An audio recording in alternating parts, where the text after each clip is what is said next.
So there are certain authors I really like to read the books from, or there are certain authors which I interact with on multiple platforms and mediums. So be it books, blogs, podcasts, videos on YouTube, interviews, and keynotes. These are some mediums to name. And there are people like Seth Godin or Tim Ferriss. I'm pretty sure you know some of them, or even if you don't know them, they have a good body of work on different mediums.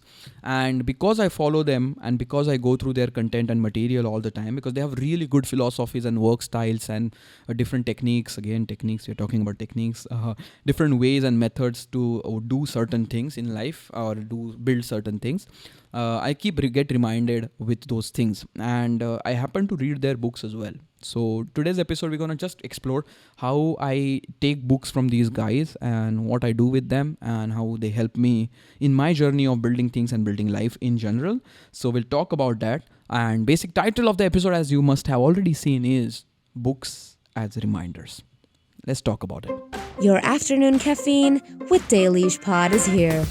A creative podcast to refuel your day. Presenting your host, Suyog, also known as the Fun Indian Guy.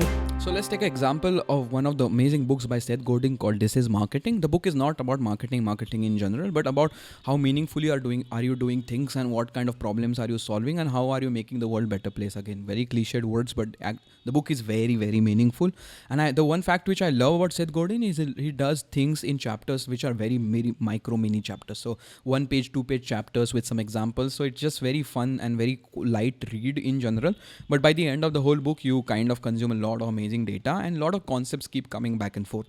So my habit is usually, if I'm reading the book on Kindle, I highlight a lot of the things which are meaningful for me. And if I'm reading it in physical form, then I have the post-it kind of things which I keep putting everywhere. So I know where I can find something or how to find something which I've read back in the day. So that is how I approach the book. And that is how I read the book. This is marketing. After taking those things, taking also notes and applying in the things which I was building, the next book which I picked from Seth was Practice. And that book was about shipping the creative work, how your practice of building things is more important than actually the output, and how you should not let the creative projects be built on the basis of emotions only. Like basically not starting the projects because you felt like. So how you get into practice of building so that you keep building, and in that building process you then have also emotions to drive, but you make sure that you're building something instead of waiting for something to happen to you. And in that book as well, he had multiple chapters which were again reminding me of This Is Marketing stuff, because again same person wrote it, so he had same opinions about and philosophies about things, and it was quite nice. And as I was actually subscribing to his thoughts and his ideas, I felt really good reading that. And then again I did the same process with Practice, and then I moved on to next book or started doing my own projects. Now as I had taken some really good chunks from those books and I tried to apply in my life, I kept building my life. But what happens, because they are not actively present in my life, these are some of the ideas which I read, it's not even they're crystal clearly kind of engraved in my brain, we naturally forget them or we naturally lose them at some point. Some good things stick, some things don't stick because we need a constant reminder of it. So as a result, what I started to do is started to refer to those books notes once again and kind of scroll through the pages again, because reminding myself with the ideas which I was very convinced about, which made a lot of sense for me, is a good way for me to again reinforce it in my life, because they actually worked in my life for a certain time or they made sense. So I use books as first of all to generate some ideology for me, to generate some amazing things for me, to kind of learn from these people who have a good body of work. And not necessarily everything you consume is going to be good. There are going to be some pieces in those lines which will make a lot of sense to you, which will kind of speak to you personally. Those are the things which you should hold on to.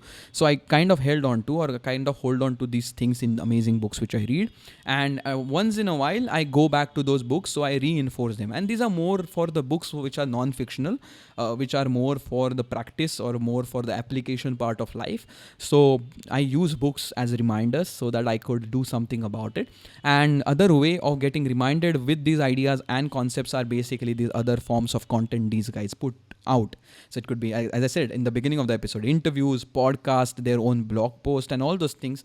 Because I keep watching them once in a while, I get reminded of the concept which I had learned earlier, so I can again apply them. So it has been a great exercise of reminding.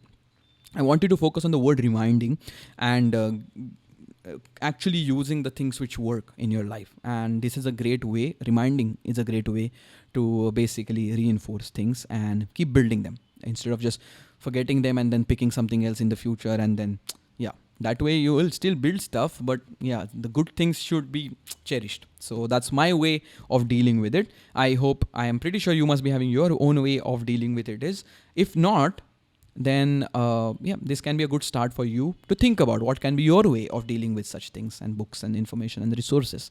With that said, we are pretty much done for today's episode, but I would like you to take this message, take this thought, or take this mental exploration to one friend of yours. You just share this podcast with them or talk about it so that even they can start thinking about it in a way. Like, how do they use books as reminders? How do they use book use?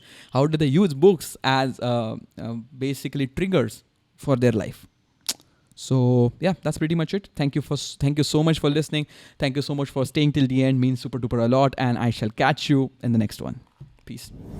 If you like what we do, then make sure to follow Dailyish Pod wherever you listen to podcasts, as well as on Instagram. For more visual experience, do subscribe to the Fun Indian Guy YouTube channel.